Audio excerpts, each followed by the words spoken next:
नमस्तेऽस्तु भगवन् विश्वेश्वराय महादेवाय त्र्यम्बकाय त्रिपुरान्तकाय त्रिकाग्निकालाय कालाग्निरुद्राय नीलकण्ठाय मृत्युञ्जयाय सर्वेश्वराय सदाशिवाय श्रीमान् महादेवाय नमः। ॐ नमः शम्भवाय च मयोभवाय च नमः शङ्कराय च मयस्कराय च नमः शिवाय च शिवतराय च।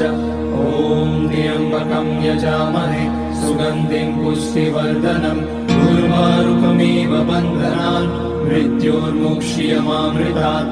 नागेन्द्रहाराय त्रिलोचनाय भस्माकराय महेश्वराय नित्याय शुद्धाय दिगम्बराय तस्मै नकाराय नमः शिवाय। मन्दाकिनी सलिलचन्दन चर्चिताय नन्दीश्वर प्रमथनाथ महेश्वराय